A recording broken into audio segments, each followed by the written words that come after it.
मोल concept 11th class के syllabus में बहुत मायने रखता है, 12th क्लास के लिए भी मायने रखता है। उसमें बताए थे नंबर के टर्म में मोल क्या होता है, उससे रिलेटेड कुछ क्वेश्चन भी आपको किए थे कि नंबर ऑफ मोल कैसे निकालते हैं, पार्टिकल कैसे निकालते हैं, ये सब बताए थे। अब उसी के जस्ट आगे है आपका mole in term of mass. Mole in term of mass यानी मोल को मास के टर्म में कैसे रिप्रेजेंट किया जाता है, उसी संदर्भ में आज हम लोग पढ़ेंगे। अब देखिए इसमें कहते हैं when formula weight of a substance is represent in gram is called 1 मोल। यानी किसी भी फार्मूला के फार्मूला वेट को जब हम लोग ग्राम में रिप्रेजेंट कर देंगे तब वो 1 मोल कहला जाएगा, चाहे फार्मूला कुछ भी क्यों न हो। ये फार्मूला वेट कहने का मतलब है, जो सबको आपको पता भी होगा, फार्मूला वेट का मीनिंग होता है एटम अगर होगा तो उसका हम लोग लेते हैं एटॉमिक वेट, अगर मॉलिक्यूल्स होता है तो उसका लेते हैं मॉलिक्यूलर वेट, अगर आयन होता है तो उसका लेते हैं हम लोग आयोनिक वेट। एटम है तो एटॉमिक वेट, मॉलिक्यूल्स है तो मॉलिक्यूलर वेट, आयन है तो आयनिक वेट। ये तीनों को मिला के हम लोग कहते हैं फार्मूला वेट। और इसमें से किसी का भी वेट हो, अगर उसको ग्राम में रिप्रेजेंट कर देंगे तो वह 1 मोल कहला जाएगा। इसमें देखिए मोल अगर निकालना होगा तो क्या लिखेंगे, number of mole is equal to given weight, जो वेट देगा डिवाइड कर देंगे फार्मूला वेट से, निकल जाएगा आपका मोल की संख्या। इसी प्रकार से अगर आप पार्टिकल निकालते हैं तो पार्टिकल का मीनिंग हो जाएगा गिवन वेट बटे फार्मूला वेट इनटू हो जाएगा 6.022 पावर 23, ये निकल सकता है। या यहां पर लिख सकते हैं क्या, नंबर ऑफ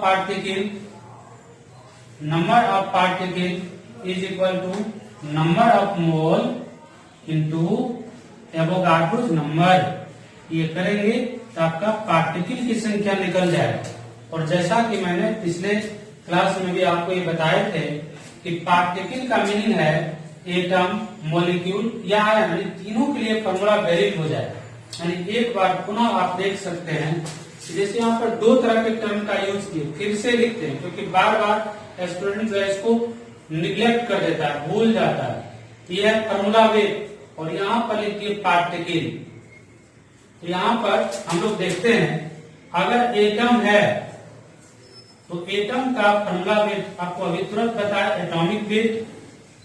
देखिए दोबारा लिखने का सिर्फ एक ही वजह है, क्योंकि बार बार बताने के बाद भी अगर हम यूज करते हैं फार्मूला वेट तो फिर भी विद्यार्थी कहता है कि ये कैसे, इस कारण से इसको 2 राउंड में आपको बताया। सब लिखते हैं मॉलिक्यूल, इसका हम लोग लिखते हैं मॉलिक्यूलर वेट, मॉलिक्यूलर वेट।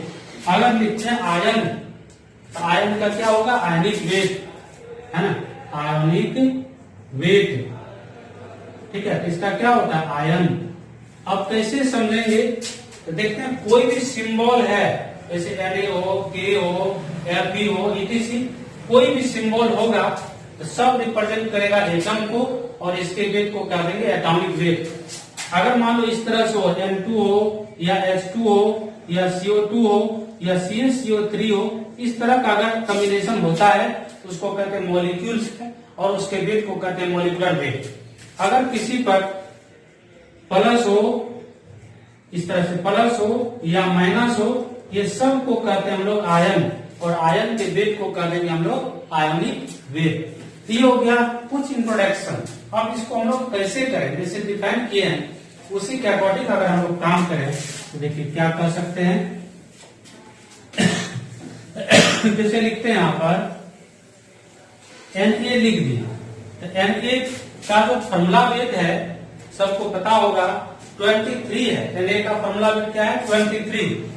अब 23 को ग्राम में रिप्रेजेंट करेंगे, इसको कर देंगे 1 मोल। अब दुनिया का कोई भी पदार्थ है, सब्सटेंस है, अगर 1 मोल कह दिए इसका मतलब है उसमें एवोगाड्रो नंबर के बराबर पार्टिकल है। यहाँ पर लिख सकते हैं क्या Na पार्टिकल, पार्टिकल यहाँ पर क्या होगा एटम, Na मतलब है एवोगाड्रो नंबर। इसी को शॉर्ट में लिखते हैं, इसको लिखते हैं Na के द्वारा, जो आपको फर्स्ट मोल में बताए थे क्लास में। तो यहाँ पर क्या करते हैं Na, अगर यहाँ पर लिख दें, मान लीजिए हम लोग CO2, तो कार्बन का 12 होता है एटॉमिक वेट, ऑक्सीजन का होता है 16, 2 ऑक्सीजन है तो 2 से मल्टीप्लाई करेंगे आ जाएगा 44। अब 44 को ग्राम में रिप्रेजेंट करेंगे, ये हो जाएगा 1 मोल। और इसी को कहते हैं Na, यहाँ पर लिखना पड़ेगा मॉलिक्यूल क्योंकि CO2 है। इसी प्रकार से देखिए यहाँ पर लिखते हैं Na2 और CO3, ये भी आपका मॉलिक्यूल्स है। इसके वेट को भी जोड़ेंगे, आ जाएगा 23 इंटू 2 करना होगा, प्लस 12 प्लस 16 इंटू 3, ये सबको जोड़ देंगे हम लोग, आ जाएगा 106 ग्राम। और इसी को कहते हैं 1 मोल। और आपको बता चुके हैं कि 1 मोल कोई भी होगा, इसका मतलब होगा उसमें पार्टिकल की संख्या एवोगाड्रो नंबर के बराबर हो जाएगा। इसी प्रकार से देखिए लिखते हैं Cl माइनस। आपको पता होगा या बताए होंगे कि कोई भी एटम हो वह इलेक्ट्रॉन का लॉस करता हो या इलेक्ट्रॉन का गेन करता हो, उसके मास में कोई चेंज नहीं आता है। कोई भी एटम में इलेक्ट्रॉन का लॉस या गेन करने से उसके मास नंबर में, उसके एटॉमिक नंबर में, उसके प्रोटॉन की संख्या में, न्यूट्रॉन की संख्या में कोई परिवर्तन नहीं होता है। सिर्फ परिवर्तन होता है तो किसमें होता है इलेक्ट्रॉन। अगर यहाँ पर माइनस लिखे, इसका मास जो होता है 35.5, इसको भी ग्राम में लिखेंगे, इसको भी 1 ही मोल कहेंगे, ये होगा Na आयन, इसको कहेंगे Na आयन। इसी प्रकार से देखिए SO4 है -2, इसको भी लोग जोड़ेंगे, आएगा 96 ग्राम, इसको भी कहेंगे 1 मोल। और ये जो होगा Na आयन, Na मतलब एवोगाड्रो नंबर के बराबर आयन हो जाएगा। इसी तरह से Na प्लस लिखते हैं, इसका भी देखिए 23 ग्राम है, देखिए वहां पर Na लिखे हैं 23, Na प्लस भी है तो 23, क्योंकि मास में कोई चेंज नहीं आएगा। इसी को 1 मोल भी कहेंगे और ये हो जाएगा Na आयन के बराबर। अब देखिए जो आपको बताया ये थ्योरी, इसका जो उपयोग है भरपूर हम लोग को करना है। क्या चाहिए तो क्वेश्चन बनाना। फॉर्मूला तो मात्र 3 है, लेकिन क्वेश्चन 3 टाइप नहीं होता है, मेनी टाइप क्वेश्चन होता है। इसे सबसे पहला काम करना है, अगर समझ में आ भी जाए फिर भी बार बार इसको रिपीट करने की जरूरत है, क्योंकि आपको पता नहीं है कि 12th क्लास के लिए कितना ज्यादा इम्पोर्टेंट है। अब देखिए जैसे मान लो हम लोग का कोई भी क्वेश्चन इस तरह से रहता है, कह दे calculate the number of mole in 0.023 gram of sodium. मान लीजिए इस तरह से क्वेश्चन में लिखा हुआ है।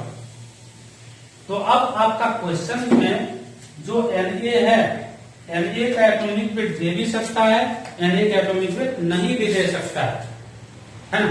तो आपको क्या करना है, कुछ एटम के एटॉमिक वेट को रिमाइंड कर लेना है। अब जैसे यहाँ पर सोडियम है, तो सोडियम का एटॉमिक वेट आपको पता है 23 है। इसको जब ग्राम में रिप्रेजेंट करेंगे तब ये कहलाता है 1 मोल। जब 1 मोल लिख दिए, ये कहलाता है 6.022 इंटू 10⁻23 एटम कहलाता है ना। अब जो आपका क्वेश्चन में है उसके अकॉर्डिंग आपको काम करना है। देखिए मोल निकालना है, आपको फॉर्मूला भी बताए हैं, वैसे भी आप निकाल सकते हैं। तो क्या लिखेंगे, 23 ग्राम में 1 मोल है, इतना ग्राम में कितना मोल होगा, इस तरह से निकाल सकते हैं। या फॉर्मूला लगा लेंगे, number of mole is equal to given weight 0.023 divide by 23। अब इस पॉइंट को खत्म करेंगे तो 1 2 3 है, यहाँ पर 10⁻³ कर देते हैं, ये कैंसिल हो जाएगा, आ गया 10⁻³ आंसर आ गया, मोल निकल गया। इसी प्रकार से देखिए दूसरा टाइप क्वेश्चन, अगर कह दे calculate the number of atom in 0.4 gram of calcium, इस तरह से मानिए क्वेश्चन में है, तो हम लोग को क्या करना पड़ेगा, सबसे पहले कैल्शियम लिखे, कैल्शियम का एटॉमिक वेट याद है तो हम लोग लिख सकते हैं उसको 40 ग्राम, इतना ही होता है। इसी को कहते हैं 1 मोल, इसी को कहते हैं 6.022 × 10⁻23 एटम कहते हैं। अब देखिए, तभी अभी जस्ट बताया आपको कि इतना ग्राम को 1 मोल कहते हैं, तो फिर जो ग्राम दिया उसको कितना मोल कर देंगे। उसी तरह से अभी मास का जो रिलेशन है पार्टिकल के साथ कर देंगे, तो 40 ग्राम को इतना हम लोग एटम कहते हैं, 0.4 ग्राम को कितना कर सकते हैं, इस तरह से आप फाइंड कर सकते हैं, या डायरेक्ट निकालेंगे number of atom is equal to given weight बटे फॉर्मूला वेट इनटू, इस पॉइंट को खत्म करेंगे, ये लिखेंगे। अब ये कट गया, कितना बार में 10 के पावर 2 बार। अब देखो इस पावर को उधर ले चले जाए तो आ जाएगा 6.022 × 10⁻21, इतना एटम हो जाएगा आंसर। मतलब क्वेश्चन का जो भी टेक्निक है इतने दूर में उपस्थित है। अब मान लो अगर हम लोग को कहता है इसी में इलेक्ट्रॉन निकालिए कितना होगा, हम लोग को एटम तक निकालना ही पड़ेगा। जो भी सब्सटेंस का क्वेश्चन पूछा गया, जो भी पार्टिकल हो वहां पर सबसे पहले उस क्वेश्चन में उसके पार्टिकल को फाइंड करेंगे, अगेन हम लोग चलेंगे उसके अंदर की बात करेंगे। तो अब इलेक्ट्रॉन निकालेंगे तो क्या लिखेंगे यहाँ पर, तो कैल्शियम है, कैल्शियम का एटॉमिक नंबर आप जानते हैं 20 होता है। तो बोले थे आपको कि किसी भी एटम में जितना एटॉमिक नंबर उतना ही प्रोटॉन के नंबर उतना ही इलेक्ट्रॉन के नंबर होता है, तीनों इक्वल होता है। ये न प्लस है ना माइनस है, अगर आयन रहता तो वहां पर चेन भी होता है, लेकिन यहाँ पर एटम है, एटम न्यूट्रल होता है, इसलिए electron is equal to proton होता है। तो हम लोग प्रोटॉन बराबर एटॉमिक नंबर होगा, यहाँ पर देखिए 20 इलेक्ट्रॉन है। अब इसको हम लोग कैसे एडजस्ट करें, लिखेंगे क्योंकि 1 atom of calcium contain 20 electron, इतना इलेक्ट्रॉन है, इसीलिए इतना एटम में कितना इलेक्ट्रॉन होगा ये आप फाइंड कर सकते हैं। आ गया 20 × 6.022 × 10⁻21, इतना इलेक्ट्रॉन निकल जाएगा। इसका मतलब सबसे पहले पार्टिकल को फाइंड करना ही पड़ेगा। अब इसी से रिलेटेड हम लोग नेक्स्ट में देखेंगे कि कितने तरह का, जैसे मॉलिक्यूल्स रहता है तो उसमें इलेक्ट्रॉन कैसे निकालेंगे, आयन रहेगा तो उसमें कैसे निकालें, यानी बार बार रिपीट करने की जरूरत है, ताकि इससे रिलेटेड जो आपका आगे हम लोग बढ़ेंगे मोल फ्रैक्शन बताएंगे। बिना मोल का मोल फ्रैक्शन नहीं होता है, मोलारिटी है वगैरह वगैरह।